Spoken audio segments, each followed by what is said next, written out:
Welcome to crime diaries. ఈ వారం మన గెస్ట్ 1989 బ్యాచ్ పోలీస్ ఆఫీసర్, పేరు D Nagaraj garu, SP AIG admin Telangana police.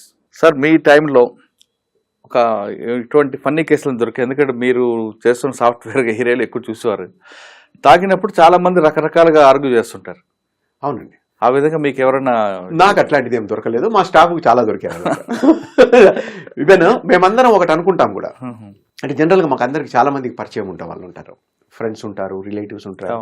మేమందరం ఒకటి ఉంటుంది మాకు. ఒకటి ఏంటంటే, ఇప్పుడు సపోజ్ నా ఫ్రెండే దొరికాడు అనుకుందాం, మీరు పట్టుకున్నారు ఎక్కడో, చెప్తారు నాగరాజు నా ఫ్రెండ్, నా క్లాస్మేట్, మా చుట్టం ఏదో చెప్తాడు.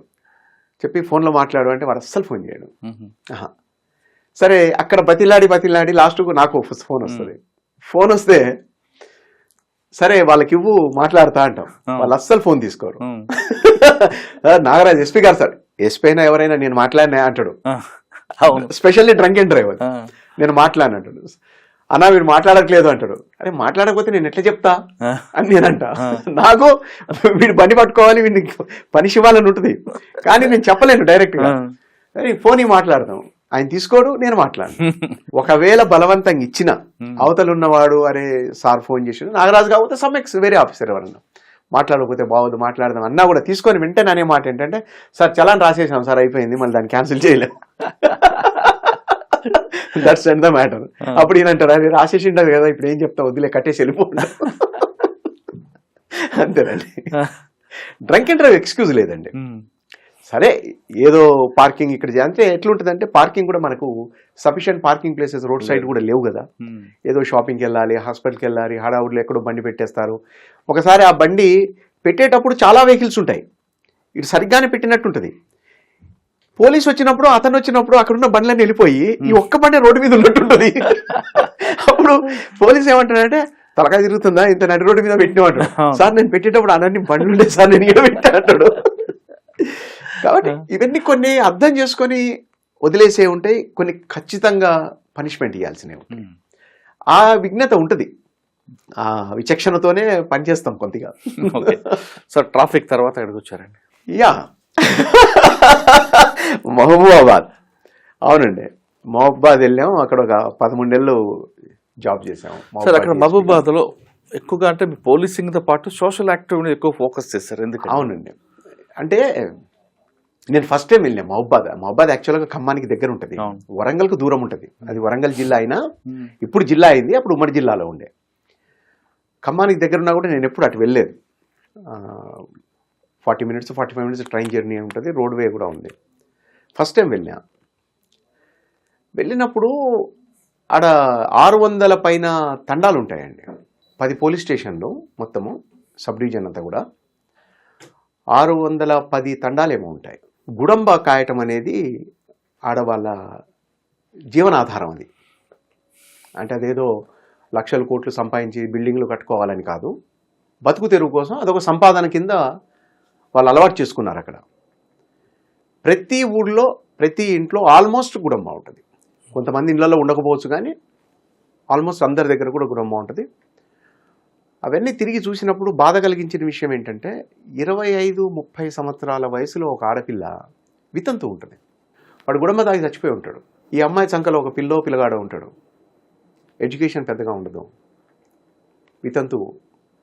ముసలి వాళ్ళు, మహిళలు వితంతువులు పెన్షన్ తీసుకునే దానికన్నా ఈ యంగ్ ఏజ్లో ఉండి వితంతులైన అమ్మాయిలు ఎక్కువ ఉంటారు, వితంతు పెన్షన్ తీసుకునే. ఇక్కడ మహబూబాబాద్ అట్లా మేము అన్ని ఏరియాలు తిరుగుతున్న క్రమంలో చూసిన పరిస్థితి.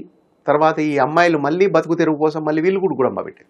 సరే, గుడంబ అంటే అదేదో బ్రహ్మాండంగా చేసేదేం కాదు. నల్ల బెల్లం అని తెలుసు, ఈ గొడ్లకు పెడతారు జనరల్గా. అంటే అది పనికిరాంది, పడేయాల్సింది అసలు. అది పటిక, ఇక రోడ్ల మీద దొరికే అరటికాయ తొక్కలు, సంత్రా తొక్కలు, చెప్పు ముక్కలు, స్లిప్పర్ ముక్కలు. అవునండి, ఇవన్నీ కూడా వాటిలో వేసి మగ్గబెట్టి వాటిని కాచి ఆ స్టీమ్తోని సైన్స్ ల్యాబ్ లెక్క కుండ కాగుతూ ఉంటే పైనుంచి ఒక పైప్ వచ్చి, ఈ పైప్ నుంచి ఇక్కడికి వచ్చి ఆ సీసాలో బొట్టు పడి సీసా నిండుతారు. చెప్పు ముక్కలు అక్కడ వేస్తారండి, అన్నీ వేస్తారు. రోడ్ల మీద ఏం దొరికినా తీసుకెళ్ళి వేసేస్తారు దాంట్లో. చెప్పులు, అరటికాయలు, అన్నీ. చెప్పులకి ఎందుకండి అంటే అది తొందరగా మగ్గుద్దట అవన్నీ వేస్తే. నిషా కూడా బాగా వస్తుందట. చెప్పులు వేస్తాయి అన్ని అసలు అంటే ప్లాస్టిక్ రబ్బర్ రబ్బరు అన్ని స్లిప్పర్స్ తో సహా తోలు చెప్పులు అన్ని వేసేస్తారు దాంట్లో. చాలా చాలా అసహ్యంగా ఉంటుంది. అందుకే నేను ఈవెన్ చర్యాల సిఐగా ఉన్నప్పుడు కానీ మబ్బా డిఎస్పీ ఉన్నాయి కానీ గుడంబ అదే వద్దు ఇట్లా పెట్టొద్దు అన్నప్పుడు చాలా పెద్ద డిస్కషన్ జరుగుతుంది. జరిగినప్పుడు నేను వాళ్ళకి చెప్పేవాడిని, గుడంబ కాసేవాళ్ళు అమ్మేవాళ్ళు ఇక్కడ కూర్చొని ఒక సీసా గుడంబ వాళ్ళు స్వయంగా తాగితే నేను ఈ ఊరు వైపు రానని చెప్పేవాడిని. వాడు తాగడు, అని తెలుసు కదా దాంట్లో ఏముందో. రాదు. కానీ సీసాలు చూసి తాగేస్తారు. ఆ తాగే వాళ్ళకు తెలియదా? వాళ్ళకు తెలుసు అక్కడ ఏముంటుందో, కానీ వీళ్ళు తాగుతూ ఉంటారు. అందరి ఆరోగ్యాలు పాడైపోతాయి. అట్లా ఈ మహిళల్ని అమ్మాయిల్ని చూసిన తర్వాత వితంతులుగా ఆ గుడంబ తీసేయాలనిపించింది. అనిపించిన క్రమంలో అప్పుడు ఇక్కడ హైదరాబాద్లో సీఎం గారు కేసీఆర్ గారు కలెక్టర్స్ ఎస్పీస్ మీటింగ్ పెట్టినప్పుడు అక్కడ ఏదో డిస్కషన్ వచ్చింది. ఇదే నాటు సారా మీద దొంగ సారా మీద అంతా కూడా డిస్కషన్ వచ్చినప్పుడు ఈ గుడంబ ఉండొద్దు తీసేయాలని చెప్పని ఒక నిర్ణయం తీసుకున్నారు. అప్పటికే మేము ఊళ్ళలో తిరిగి క్యాంపెయిన్ చేస్తున్నాం, ఫ్లెక్సీలు బ్యానర్లు పెట్టుకుంటూ తిరుగుతున్నాం, అందరిని ఎడ్యుకేట్ చేస్తున్నాం. అదే మీ ఇందాక చెప్పిన ఎడ్యుకేషన్.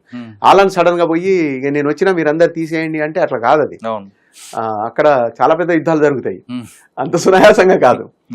అయితే అప్పుడు మాకు వరంగల్ డిస్ట్రిక్ట్ కలెక్టర్ వాకాటి కరుణ మేడం ఉండే. మేడం కలెక్టర్ ఉండే. ఇప్పుడు సిపిగా ఉండే అంబర్ కిషోర్ ఝా సారేమో మాకు ఎస్పీ గారు, మల్లారెడ్డి సారేమో డిఐజీ గారు. వీళ్ళు ముగ్గురు నాకు బాగా సపోర్ట్ చేసేవాళ్ళు. అప్పుడు మహబాద్ నుంచి నేను ఏ పని చెప్పి ఏదున్నా సార్ ఇది ఇట్లా అంటే ఈవెన్ కలెక్టర్ మేడం కూడా ఫుల్ సపోర్ట్ అనమాట. వాడు అక్కడ మహబాద్ డిఎస్పీ ఏం చేస్తే అది రైటు, వాడు కరెక్ట్గా పబ్లిక్ కోసం చేస్తున్నాడు అనేది అలా ఉండిపోయింది. అక్కడ ఆర్డీఓ భాస్కర్ గారు ఉండే, ఆయన కూడా మేమంతా ఒకటే టీం లెక్క చేసేవాళ్ళం.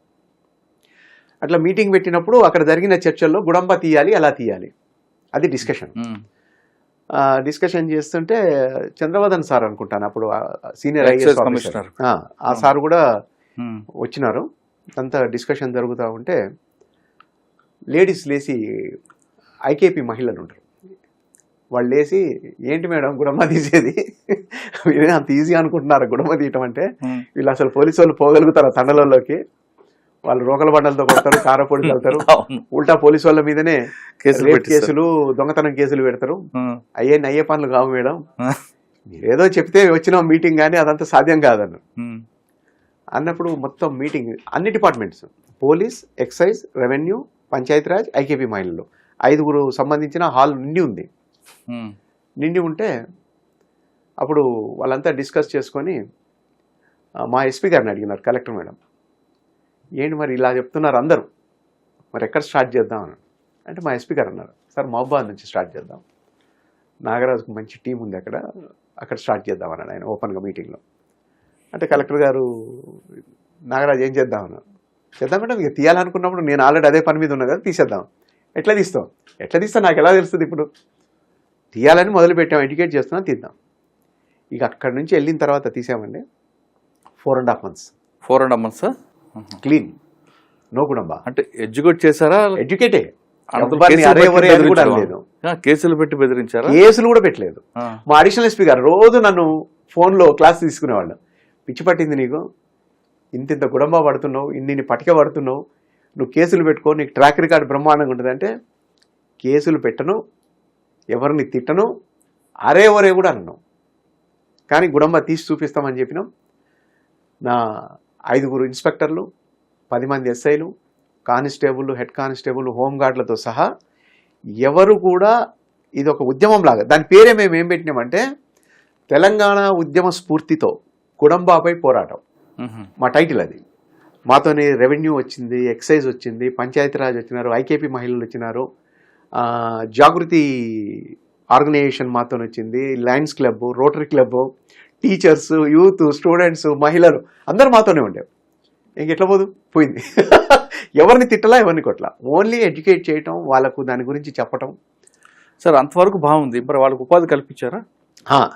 అయితే ఆ క్రమంలోనే ఉన్నాం మేము. అప్పుడు 180 kilometers మహా బైక్ ర్యాలీ తీసాం, మొత్తము సబ్ డివిజన్ అంతా కూడా 180 kilometers తీసి మొత్తం ఒక రంగం వచ్చేసింది. కలెక్టర్ గారు కూడా మహబాద్ వచ్చి మీటింగ్ పెట్టినారు.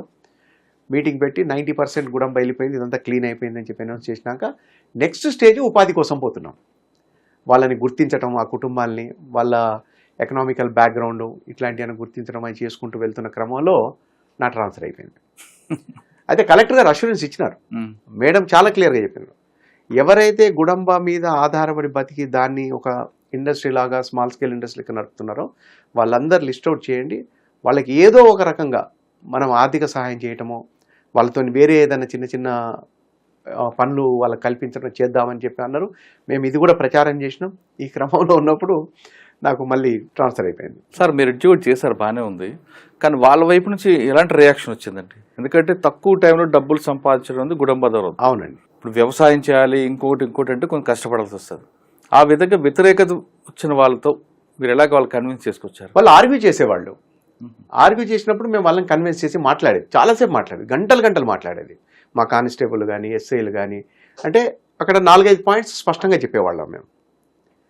దాని యొక్క చెడు ఫలితాలు చెప్పేవాళ్ళం, ఎడ్యుకేషన్ గురించి చెప్పేవాళ్ళం, ఎడ్యుకేటెడ్గా బాగా డెవలప్ అయిన ప్రాంతాల గురించి చెప్పేవాళ్ళం, వ్యక్తుల గురించి చెప్పేవాళ్ళం, పిల్లలు ఎలా చచ్చిపోతున్నారు, వాళ్ళు బలహీనమైన చెప్పిన వాళ్ళు వినేవాళ్ళండి. అంటే వాళ్ళకి కొంతమంది వ్యతిరేకించారు అనుకోండి, ఆయన చెప్పడం ఏందిరా మనకి లేదు, మాకు అలా కేసులు పెడదామని బెదిరించారు అప్పుడు? లేదండి, కేసులు పెట్టము అనేది స్పష్టంగా చెప్పినాం. దాంట్లో బెదిరింపులు, తిట్టటాలు, మాటలంటాలు ఎక్కడా లేవండి. అంత ఈజీగా మారారంటారా? మేమే కదా దానికి నిదర్శనం. ఓకే.